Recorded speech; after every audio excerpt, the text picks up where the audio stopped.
ጤና ይስጥልኝ የአቢሲኒያ ዜና ተከታታዮች፣ ለዛሬ ያዘጋጀንላችሁን ዜና ይዘን ቀርበናል። ቻናሉን ሰብስክራይብ በማድረግ እንድትከታተሉ ከወዲሁ እንጋብዛለን።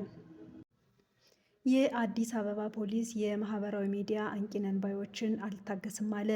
የአዲስ አበባ ፖሊስ ጠቅላይ መምሪያም የማህበራዊ ሚዲያን በመጠቀም ሙያዊ ክብርን የሚያዋርዱ ከህብረተሰቡ ባህል፣ እምነትና ሞራል ተቃራኒ የሆኑ መልእክቶችን ሲያስተላልፉ የነበሩ የማህበራዊ ሚዲያ አንቂ ወይም ይዘት ፈጣሪ ነን ሶሻል ሚዲያ ኢንፍሉዌንሰር ኤንድ ኮንቴንት ክሬተርስ የሚሉ 4 ግለሰቦችን በቁጥጥር ስር አውሎ ምርመራ እያጣራ ይገኛል። የመጀመሪያዎቹ ተጠርጣሪዎች ዛህራ መሐመድ እና ፈቲያ ኤልያስ የተባሉ ነዋሪነታቸው በቦሌ ክፍለ ከተማ ወረዳ 12 ልዩ ቦታው ቦሌ ቡልቡላ ሲሆን የቲክቶክ ፕላትፎርምን በመጠቀም የሀገሪቱን ባህል፣ ወግ፣ እምነትና ሞራል በማይመጥን መልኩ ኢሉሚናቲ ወይም የሰይጣን ማህበርተኞች አባል ነን፣ እኛን ምሰሉ፣ በርካታ ገንዘብ ታገኛላችሁ የሚሉ መልእክቶችን ሲያስተላልፉ በቁጥጥር ስር ውለዋል። ተጠርጣሪ ደግሞ ለታ ደረጀ ተረፈ የተባለ ነዋሪነቱ በንፋስ ስልክ ላፍቶ ክፍለ ከተማ ወረዳ 04 ልዩ ቦታው ጆሞ 3 የሆነ የተከበረውን የመምህርነት ሙያና የመምህራንን ክብር በሚያንቋሽሽ መልኩ ተንቀሳቃሽ ምስሎችን እየሰራ በቲክቶክ ፕላትፎርም ሲያሰራጭ በቁጥጥር ስር ሊውል ችሏል። ተጠርጣሪው በሚለቃቸው ተንቀሳቃሽ ምስሎች የተማሪ የደንብ ልብስ ለብሶ የመማሪያ ወንበሮች ላይ ቆሞ መጨፈር፣ በመምህራን ላይ ማሾፍ፣ ከተማሪ ኪስ ገንዘብ የመስረቅና የመሳሰሉ ይዘቶችን ይሰራ እንደነበር ፖሊስ አረጋግጧል። አራተኛው ተጠርጣሪ ኤዶም ሚሊዮን ሲሆን ነዋሪነቱ በቂርቆስ ክፍለ ከተማ ወረዳ 10 ልዩ ቦታው ካምቦሎጂ እንዲሁም የሽመልስ ሀፍቴ ሁለተኛ ደረጃ ትምህርት ቤት ተማሪ ሲሆን እርሱም የቲክቶክ ፕላትፎርምን በመጠቀም ከወገቡ በላይ ልብሱን በማውለቅና ራቁቱን በመሆን ስግጥ ፍምስ በማለት በየመንገዱ ህብረተሰቡን የማስደንገጥ ራቁቱን ምግብ በትሪ በመያዝ ህብረተሰቡን ካላጎረስኳችሁ በማለትና የማስደንገጥ ይዘቶችን ሲሰራ በቁጥጥር ስር ሊውል ችሏል። ፖሊስ በቁጥጥር ስር በዋሉ ግለሰቦች ወይም የማህበራዊ ሚዲያ አንቂ ወይም ይዘት ፈጣሪዎች ነን ሶሻል ሚዲያ ኢንፍሉዌንሰር ኤንድ ኮንቴንት ክሬተርስ በሚል በግለሰቦች ላይ ተገቢውን የወንጀል ምርመራ ስራ የጀመረ ሲሆን በቀጣይም ተመሳሳይ ድርጊት ውስጥ የሚገቡ የማህበራዊ ሚዲያ አንቂ ነን ባዮችን እንደማይታገስም የአዲስ አበባ ፖሊስ ጠቅላይ መምሪያ አሳስበዋል።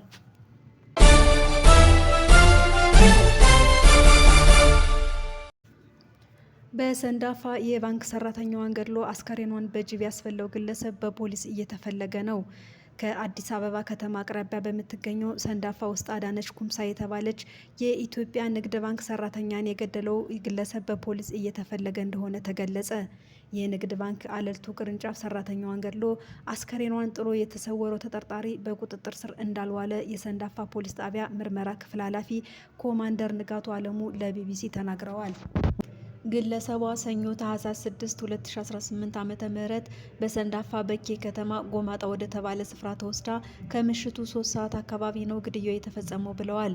ቢቢሲ ያነጋገረው የሟች አዳነች አብሮ አደግና ቤተሰቧን የሚያውቅ አንድ ግለሰብ ተጠርጣሪው ከዚህ ቀደም ወደምትሰራበት እየሄደ ሲያስፈራራት እንደነበረ ተናግሯል። ስሙ እንዳይጠቀስ የጠየቀው የአዳነች አብሮ አደግ ሟች ዛቻ የደረሰባት እንደሆነ ለቤተሰቧ መግለጿንም አክሏል።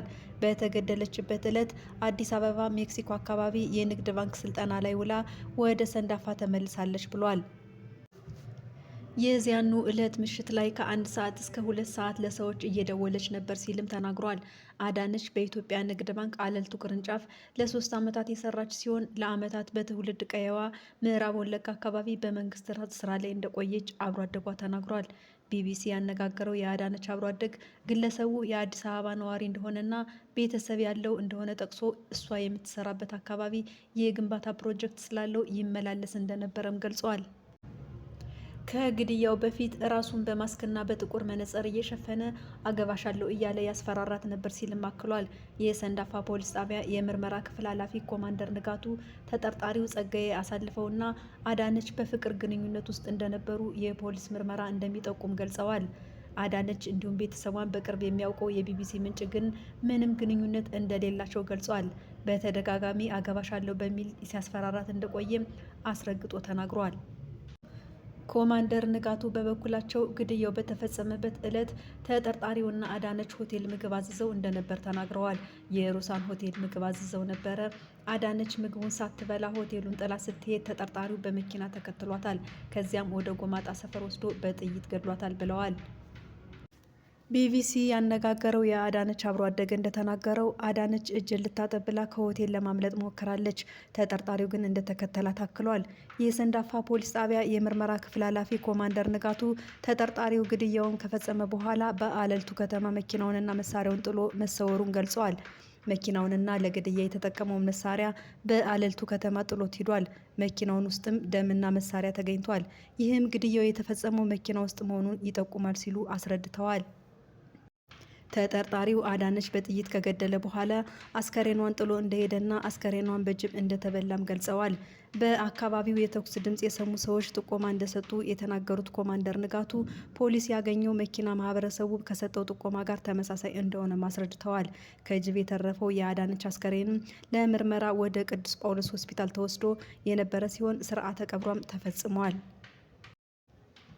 ተጠርጣሪው መሳሪያውንና መኪናውን ጥሎ ከአካባቢው ከሸሸ በኋላ ፖሊስ በቁጥጥር ስር ለማዋል ፍለጋውን መቀጠሉን አስታውቋል።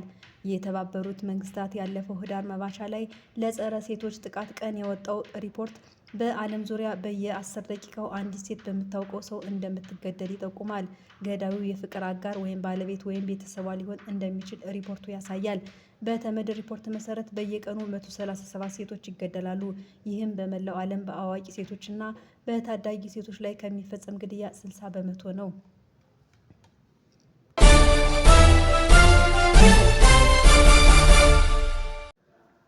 የሱዳን ዋነኛ የኃይል ማሰራጫ በድሮን በመመታቱ ካርቱምና ፖርት ሱዳንን በጨለማ መዋጣቸው ተሰማ።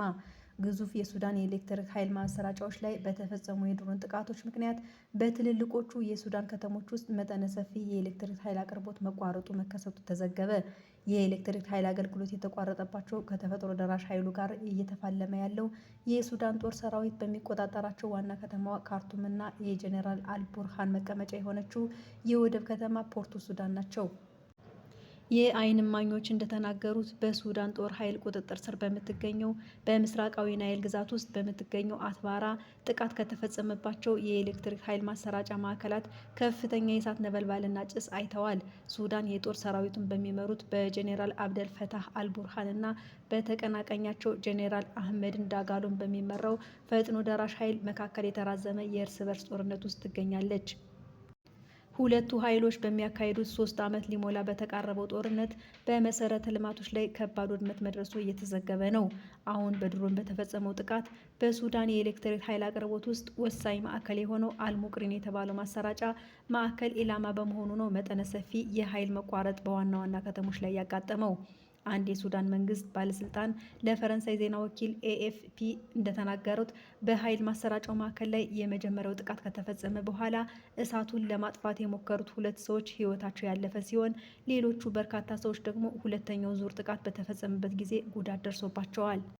ጥቃቱ የተፈጸመበት ወሳኙ የሱዳን የኤሌክትሪክ ኃይል ማሰራጫ ማዕከል አልሙርቂን የሚያሰራጨውን የኤሌክትሪክ ኃይል የሚገኘው ከአገሪቱ ትልቅ የውሃ ምንጭ ማመንጫ ጣቢያ ነው።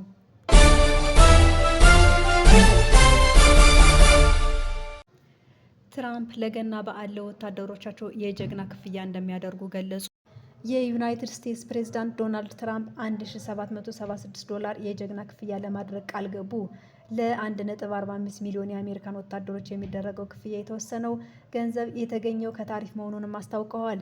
ሮብ ምሽት ለሀገራቸው ሕዝብ በቴሌቪዥን መልእክት ያስተላለፉት ትራምፕ ቼኩ ወጥቷል ብለው ክፍያውም ለገና በዓል እንደሚደርስ ተናግረዋል።